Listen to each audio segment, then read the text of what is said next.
चलिए chapter 4 laws of motion, ध्यान से सुनना, class 11 laws of motion chapter 4। First topic है बेटा इनर्शिया। ये आपने 11th में पढ़ा, 11th की फिजिक्स और 9th की फिजिक्स मैच करती है, 10th और 12th मैच करते हैं, ठीक है ना। तो ये 11th का आपका 9th का जो टॉपिक है उसी को थोड़ा सा एडवांस में। इनर्शिया आपने 9th में पढ़ा है कि it is the property of a body which does not itself can change it's state of rest और स्टेट ऑफ मोशन। कोई बॉडी अगर रखी है तो अपने आप रखी, अपने आप तो कहीं से नहीं चली जाएगी ना, तो जो जिस स्टेट पे है वो उसी स्टेट पे रहता है। अपने आप तो अपना स्टेट चेंज नहीं कर सकता जब तक कोई बाहर से फोर्स नहीं लगाई जाए, है ना। सो इनर्शिया का मतलब बॉडी जिस स्टेट पे है उसी स्टेट पे रहती है, whether is in state of rest और इन स्टेट ऑफ मोशन। अगर रेस्ट पे है तो रेस्ट पे रहेगी, मोशन पे है तो मोशन में रहेगी, अपने आप नहीं बदलेगी जब तक आप कोई बाहर से फोर्स नहीं लगाते। तो इनर्शिया के 3 टाइप होते हैं, there are 3 types of inertia. First inertia of rest, जो आपने पहला पढ़ा, inertia of rest. Inertia of rest की बॉडी रेस्ट पे है तो रेस्ट पे रहेगी, अपने आप तो बॉडी अपने स्टेट ऑफ रेस्ट चेंज नहीं करेगी। इसका एग्जांपल वो था ना, अपने 9 में पढ़ा कि भाई एक आदमी बस में बैठा है या ट्रेन में बैठा है, ट्रेन अचानक चली, वो पीछे आ जाता है ना। तो उसका रीज़न क्या होता है कि जब वो सीट पे बैठा है, ट्रेन पे या जहाँ भी बैठा है, जब ट्रेन या बस चली तो ट्रेन तो मोशन में आ गई, लेकिन उसकी बॉडी तो रेस्ट पे है।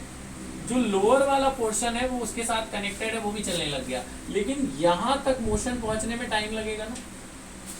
क्या हुआ, ऐसे जैसे ये पेन है, मैंने लोअर वाला पोर्शन चला दिया आगे, अपर वाला पोर्शन में टाइम लग रहा है ना, तो अपर वाला पोर्शन अभी भी पीछे, नीचे से ट्रेन आगे चली गई, ऊपर वाली बॉडी तक मोशन आने में टाइम लगेगा, तो वो अभी भी रेस्ट पे रहेगा, तो वो पीछे ही है, उसे आगे आने में टाइम लगेगा, इसीलिए वो पीछे हो गया। वो रस्सी वाला गेम नहीं है, वो जो वो खेलते हैं ऐसे करके वेव निकालते हैं, आपने रस्सी में यहाँ वेव लगाई, बाकी जगह वेव आ जाती है, तुरंत नहीं आती ना, टाइम लगता है ना वेव ऐसे आने में। आपने ऐसे करके वेव मारी, एक में ऐसे वेव आई, उसके बाद ये वाला पोर्शन में तो अभी रेस्ट पे ही है, उसमें मोशन आने में टाइम लगेगा ना, फिर थोड़ी देर बाद वेव आएगी वहाँ, क्योंकि ये पूरा पोर्शन अभी भी रेस्ट पे। तो जब बस चली तो लोअर पोर्शन तो चलो बस के साथ ही चला गया, लेकिन अपर पोर्शन अभी भी रेस्ट पे है, तो अपर पोर्शन अभी भी पीछे ही रह गया। तो अचानक जब बस चली आप पीछे रह गए, क्यों? ऊपर वाला पोर्शन अभी भी रेस्ट पे था, ऊपर वाले पोर्शन का रेस्ट चेंज नहीं हुआ था। थोड़ी देर बाद पूरी बॉडी मोशन में आ जाएगी, तो पूरी बॉडी चलने लग जाएगी। सो व्हेन अ बस moves forward, a person sitting in it false backward because of inertia of rest. आपने इतना ही लिखना है बस। तो दूसरा है इनर्शिया ऑफ डायरेक्शन। पहला है इनर्शिया ऑफ रेस्ट, दूसरा क्या है inertia of direction. Inertia of direction क्या होता है, इनर्शिया ऑफ डायरेक्शन। फिर तीसरा था इनर्शिया ऑफ मोशन, आपने दूसरा शायद इनर्शिया ऑफ मोशन लिखा। इनर्शिया ऑफ मोशन पहले पढ़ते हैं, फिर inertia of direction. Inertia of motion, inertia of motion क्या था, अब यही वाली बस अचानक रुक गई, ब्रेक मारी, अब क्या होगा, अब आप आगे गिरोगे। क्यों? क्योंकि आपकी पूरी बॉडी मोशन में है, जब बस चल रही है आप भी चल रहे हो, आपने ब्रेक मारी, ये वाला पोर्शन लोअर वाला पोर्शन फिर भी रुक गया, अपर पोर्शन अभी भी मोशन में, उसको ब्रेक लगने में टाइम है, अगर है ना, उसको ब्रेक लगे, अभी वो मोशन में, तो वो आगे ही जाएगा, उसको ब्रेक नहीं लगा, इसीलिए वो आगे गया, क्योंकि वो मोशन में। अगर आपकी पूरी बॉडी को रस्सी से बांध के रखते और ब्रेक लगाते, फिर आप आगे नहीं जाते। वो वाला वो कार्टून में दिखाते ना, और रस्सी से बांध के निकलते, उसका मुंह ऐसे आगे फिर जाता है ब्रेक लगाने में, फिर आगे। तो कहने का मतलब इनर्शिया ऑफ मोशन का क्या मतलब है कि अगर आपकी बॉडी मोशन में है तो वो मोशन में ही रहेगी जब तक कोई बाहर से फोर्स नहीं लगाए। तो when a moving bus suddenly stops, a person sitting in it falls forward. क्यों? Because of inertia of motion. उसकी बॉडी अभी भी मोशन में, आपने नीचे से ब्रेक लगा दी, ऊपर वाला पोर्शन अभी मोशन में, इसलिए वो आगे गया। थर्ड इनर्शिया ऑफ डायरेक्शन, अगर मैंने इस पेन को सीधा फेंका तो सीधा ही जाएगा ना, अपने आप हवा में अपना रास्ता तो नहीं बदलेगा। So that is inertia of direction, जिस डायरेक्शन में फेंकते हो उसी डायरेक्शन में जाती है। जब तक कोई बाहर अलग से कोई और पेन इस पे ना मार दे तो इसकी डायरेक्शन बदल जाएगी, अदरवाइज जिस डायरेक्शन में फेंकोगे उसी डायरेक्शन में जाएगा। फॉर एग्जाम्पल, एक बस टर्न ले रही है अचानक, आपको पकड़ना क्यों पड़ता है? आपको पकड़ना पड़ता है ना, वरना गिर जाओगे। अचानक उसने टर्न लिया, आपको पकड़ना क्यों पड़ रहा है? क्योंकि जब उसने टर्न लिया, जब वो सीधी चल रही है, आपकी भी वही डायरेक्शन है, अचानक उसने टर्न लिया तो बस की डायरेक्शन चेंज हो गई, आपकी डायरेक्शन तो नहीं चेंज हुई, आप तो सीधे ही जा रहे हो अभी भी। लोअर पोर्शन आपका बस के साथ थोड़ा सा मुड़ गया लेकिन आप फिसल गए, तो इसका रीजन है क्योंकि आपकी डायरेक्शन अभी भी वही है। इंस्टेंटली बस ने अपनी डायरेक्शन बदल दी, आपकी बॉडी उसी डायरेक्शन में जा रही है, उसकी डायरेक्शन नहीं बदली, इसीलिए आपको पकड़ना पड़ रहा, वरना आप गिर जाओगे, आप सीधे जाओगे अगर आप पकड़ोगे नहीं तो, क्योंकि आपकी डायरेक्शन वही है, आपकी डायरेक्शन नहीं बदली। बात समझ में? तो इनर्शिया ऑफ रेस्ट की बॉडी रेस्ट पे है तो रेस्ट पे ही रहेगी जब तक कोई बाहर से फोर्स नहीं लगाए। इनर्शिया ऑफ डायरेक्शन, जिस डायरेक्शन में जाती है उसी डायरेक्शन में जाएगी जब तक कोई डायरेक्शन चेंज ना करे। तीसरा इनर्शिया ऑफ मोशन क्या होता है कि बॉडी का मोशन, जब तक बॉडी मोशन में है मोशन में ही रहेगी अगर कोई उसे रोके ना, अगर उस पर कोई फोर्स नहीं लगाया वैसे। ये बात समझ में आ गई?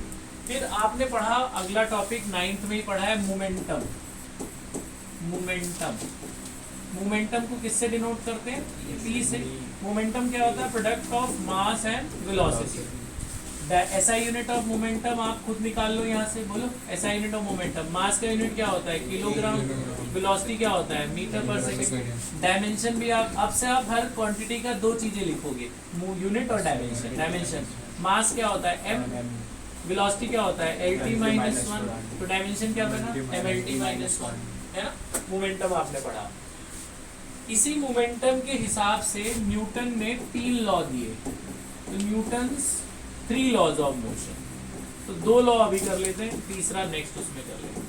ये मैं जल्दी से बता देता हूँ, आप ये लिख लें। फर्स्ट लॉ, फर्स्ट लॉ तो यही है, law of inertia. First law का क्या नाम है? लॉ ऑफ इनर्शिया, जो आपको पता है क्या होता है।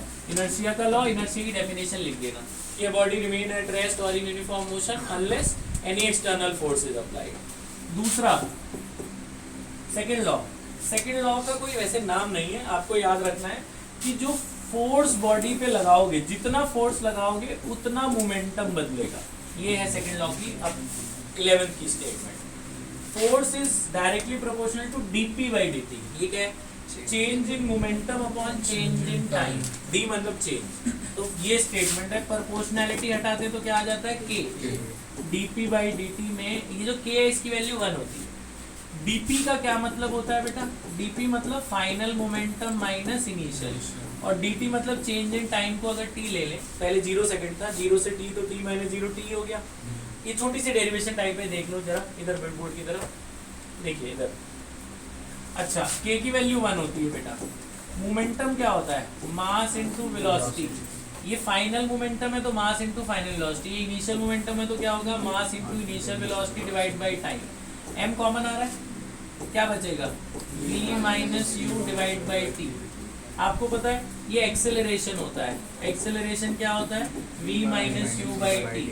v equal to u plus a t से याद आएगा ना, v minus u by t. इसे क्या बोलते हैं? एक्सेलरेशन। तो ये फोर्स का फॉर्मूला छोटा सा डिराइव होता है, ये 9th में भी था, है ना? तो यहाँ तक आप कर लो, इसके आगे नेक्स्ट उसमें करते हैं। ऐसा यूनिट ऑफ फोर्स आप लिख लेना। फोर्स का न्यूटन ने अपने नाम पे दे दिया था ना, फोर्स का यूनिट क्या है? न्यूटन। और सीजीएस यूनिट क्या है? डाइन, है ना?